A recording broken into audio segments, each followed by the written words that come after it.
하나님의 말씀 요한복음 12장 12절부터 15절의 말씀입니다. 같이 봉독하겠습니다. 시작. 그 이튿날에는 명절에 온 큰 무리가 예수께서 예루살렘으로 오신다는 것을 듣고 종려나무 가지를 가지고 맞으러 나가 외치되 호산나 찬송하리로다 주의 이름으로 오시는 이 이스라엘의 왕이시여 하더라. 예수는 한 어린 나귀를 보고 타시니 이는 기록된 바 시온 따라 두려워하지 말라. 보라 너의 왕이 나귀 새끼를 타고 오신다 함과 같더라. 아멘. 이는 생명의 말씀입니다.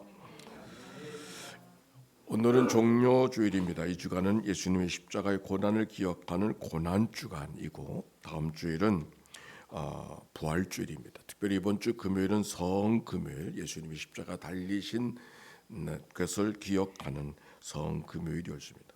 오늘은 종려주일, 고난주일이라고 하는데 오늘 저는 하나님의 문법이라고 하는 제목으로 말씀을 나누려고 합니다. 오늘 말씀은 요한복음 12장, 예수님께서 예루살렘에 입성하시는 장면을 성경이 간단하게 말하고 있습니다. 입성하는 예수님을 향하여 사람들이 환영하면서 종려나무 가지를 들고 외칩니다. 13절에 보니까 호산나 찬송하리로다 주의 이름으로 오시는 이 곧 이스라엘의 왕이시여. 이 호산나라고 하는 말은 시편 118편 25절에 있는 말씀 Save us, 우리를 구원하소서, 우리를 도우소서, 그런 말이 옳습니다. 메시아를 기다리는 백성들의 외침인 것이죠. 그 왕을 예수님이 입성할 때 부르고 왕이 예루살렘에 입성할 때 부르던 그 외침을 지금 백성들이 부르고 있는 것을 보면 그들이 예수님을 누구로 맞이하고 있는가를 알 수가 있는 것이죠.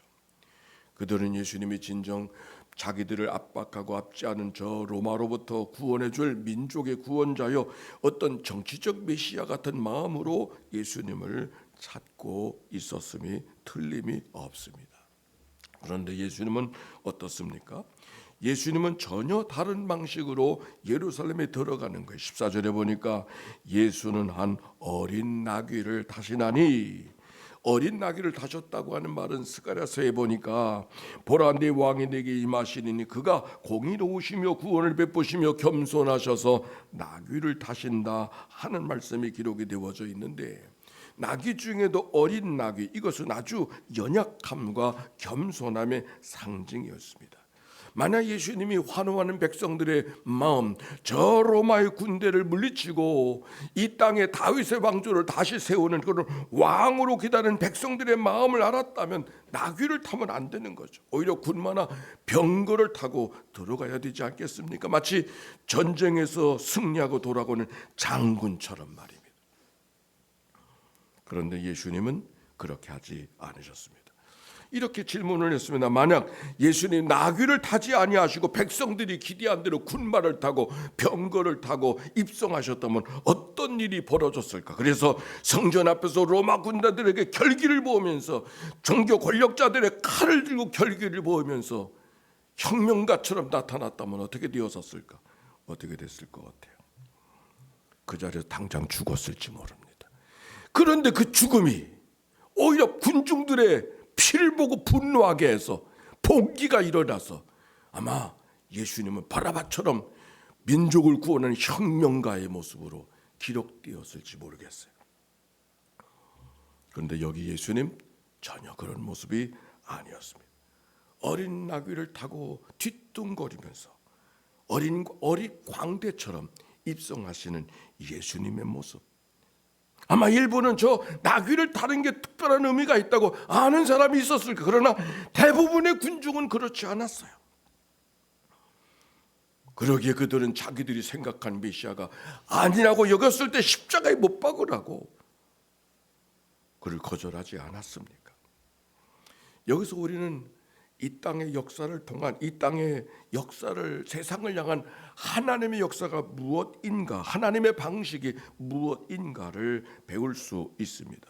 건장한 청년이 어린 나귀를 타고 뒤뚱뒤뚱거리면서 입성하는 그 모습, 아마 아이들은 뒤뚱거리는 그 건장한 예수를 바라보고서 배를 잡고 웃지 않았을까? 저가 왕이래, 저가 왕이래. 왕 같으냐? 전혀 왕으로 보이지 않는 그 예수의 모습을 바라보고 얼마나 사람들이 손가락질하면서 그리하였을까?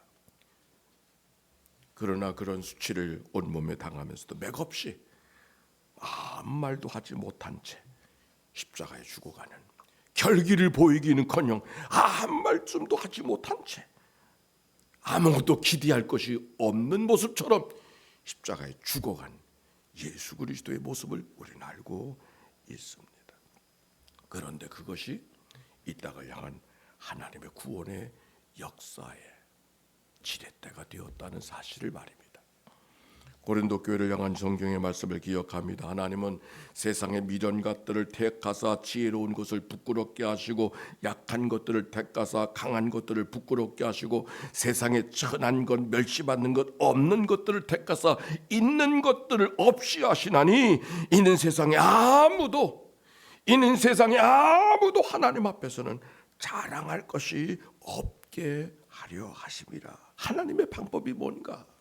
인간의 힘과 인간의 지혜와 인간의 능력과 인간의 무엇을 통한 어떤 것이 아니라 오히려 인간적으로는 아무것도 아닌 것 같은, 부서지고 깨지고 망가지고 없어지는 것 같은 그런 일들이 하나님을 위한, 하나님의 역사를 위한 도구, 방법이요, 과정이었다고 오늘 이 하나님의 이야기를 오늘 성경을 통하여 찾아봅니다. 어린 나귀를 선택한 하나님의 문법은 단순히 백성들이 기대하던 말을 타지 않고 나귀를 탔다는 것을 의미하는 것이 아닙니다. 백성들의 요청을 따라 행동하지 않고 하나님이 무엇을 원하시는가를 깨닫고 그 길을 묵묵히 걸어갔다는 것이 귀한 것이죠. 나귀를 타는 것이 세상으로서는 우습게 보일지 모르지만 오히려 그것을 기뻐하면서 순종하면서 걸어가는 예수님의 모습. 사실 십자가만큼 세상에 미련한 것이 어디 있겠어요. 그런데 오늘 예수를 바라보면서 세상의 미련한 것들을 통해서 하나님의 역사를 만들어가는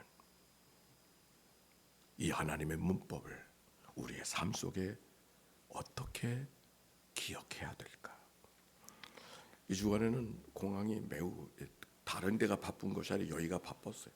왜냐하면 한 주간 내내 신입사원 면접을 하더라고요. 많이 뽑기도 하고 많이 나가기도 하고 그런 것 같습니다. 이 주간에 아들의 면접을 위해서 걱정하는 어머니가 같이 따라오셨어요. 같이 면접을 할 수 없으니까 어디가 서성거려야 되나. 근데 마침 예배당이 옆에 있는 거지. 그래서 예배당이 여기 있느냐 그러면서 아주 기뻐하면서 반고하면서 예배당에 와서 혼자, 제가 어디 갔다 오니까 혼자 기도하고 계시더라고요. 인사를 하게 되어졌더니 부평에 있는 어느 교회 권사님이라고 자신을 소개하면서 자기가 어떻게 예수를 믿게 되었는가를 이야기하고 있었습니다. 자신은 교사로 교직 공무원으로 지났고 남편은 사업을 하면서 유복하게 서울 역삼동에서 살고 있었다고 합니다. 그런데 어느 날 갑자기 감당할 수 없는 여러 가지 사건들이 한꺼번에 터지더래. 남편은 사업이 파산되어지고 파산되어진 아들을 바라보고 아버지가 뇌졸중으로 쓰러지고 또 사고로 쓰러진 친정 어머니 이야기뿐만 아니라 자신도 림프암이라고 하는, 그래서 온몸에 복수가 차서 바로 앉아 있을 수도 없는 그런 어려운 지경이 되었다고 합니다. 어떻게 그런 일이 갑자기 다 이루어졌는지. 그런데 그 감당할 수 없었던 그 무지막지한 사건들이 오히려 자기를 기회가 되어져서 하나님 앞에 몰아가게 하는, 가까이 가게 하는 기회가 됐다고 이야기했습니다. 자기 집안은 원래 불교 집안이었다고 합니다. 집안의 물주가 되는, 사업이 안 되니까 집안의 물주가 되시는 시어머니 권면을 따라서 절에도 가보고 굿도 가보고 그래도 안 되니까 뭐 집안을 풀어내 집을 액땜을 풀어내야 된다고 해서 그것도 여러 번 하기도 했는데 방법이 없었다고 합니다. 그러던 어느 날 같은 집에 살고 있던 탤런트의 조형기라는 사람이 있습니까? 예, 그 같은 아파트 같은 라인에 살았대. 근데 그거 사고를 쳐가지고 뭐 나중에 예수 믿게 되어졌다는 그 얘기를 자기가 알게 돼서 교회를 가볼까 그런 생각을. 근데 용기는 없었대요. 같은 라인에 살았대요.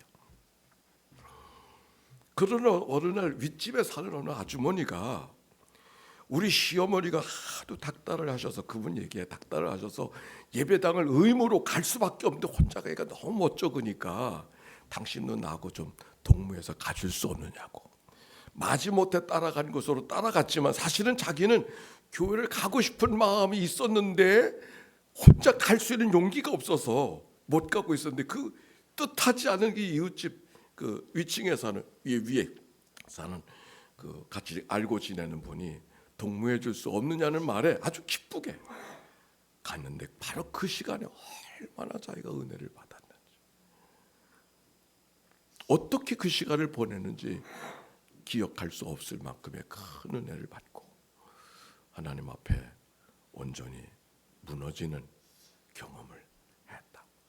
자기 발로 걸어가는 것도 아니고 생각은 있었지만 어떻게 할 줄 몰랐던 그가 오히려 뜻하지 않게 전혀 다른 방법으로, 전혀 다른 사람, 아마 다른 사람들은 이분에게 이런 일이 있었다는 것도 알지도 못할 거예요.